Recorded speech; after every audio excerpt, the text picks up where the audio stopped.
J'ai fait mon lit dans le quotidien.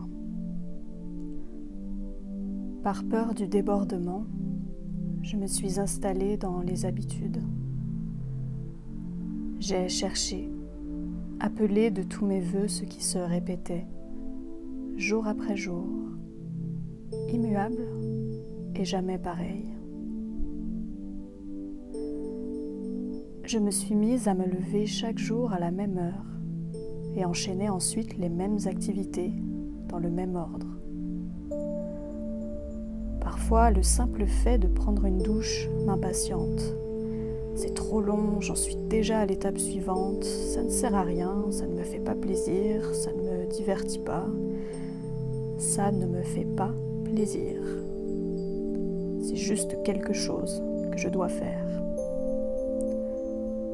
Que se passerait-il si je parvenais à me libérer de cette impatience ? Si je parvenais à faire les choses que je dois faire juste parce qu'elles doivent être faites, en étant pleinement présente, sans me demander si ça me plaît ou non.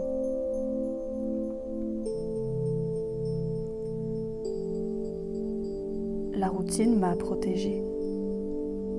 Elle est devenue un talisman, une cage de verre autour de moi. J'ai arrêté l'alcool, les psychédéliques et même l'auto-hypnose que je pratiquais tous les jours. Il ne s'agissait plus de modifier mon état de conscience. Ma conscience, j'ai cherché à la prendre comme elle était, agitée, ennuyeuse, négative, égoïste, morne, fatiguée, survoltée, rarement paisible ou claire.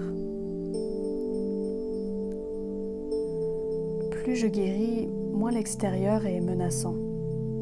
Je crois que j'ai fini par apprivoiser ces nouvelles lois. Je commence à oublier comment c'était avant. Si ces règles devaient disparaître du jour au lendemain, elles qui m'ont causé tant d'anxiété au moment de leur implantation, ce serait comme dans ces rêves où l'on perd ses dents, paniqué, la bouche pleine de sang. Pour la dernière fois avant l'hiver, nous allons chercher une crème glacée, toujours au même endroit, et nous nous promenons, toujours dans le même quartier que nous n'avons pratiquement pas quitté depuis le mois de mars. La première neige arrivera très vite maintenant.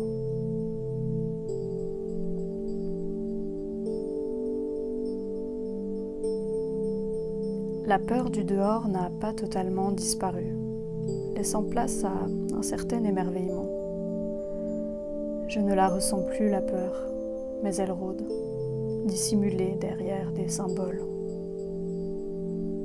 Ce chat bavait et j'ai eu peur qu'il soit malade, qu'il soit en train de mourir empoisonné. J'en ai fait des cauchemars la nuit.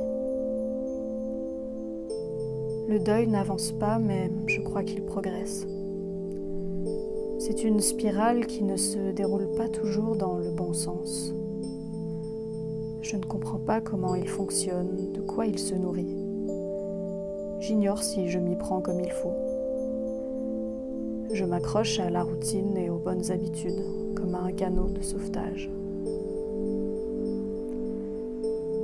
Et finalement, peut-être, je n'ose même pas l'affirmer, peut-être est-il possible de goûter à un peu de calme, même en pleine mer, juste après un naufrage.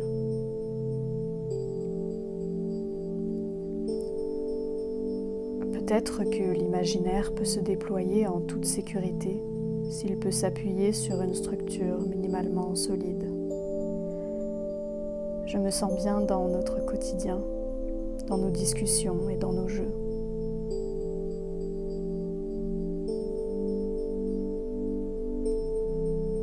C'est là que j'ai choisi de faire mon lit.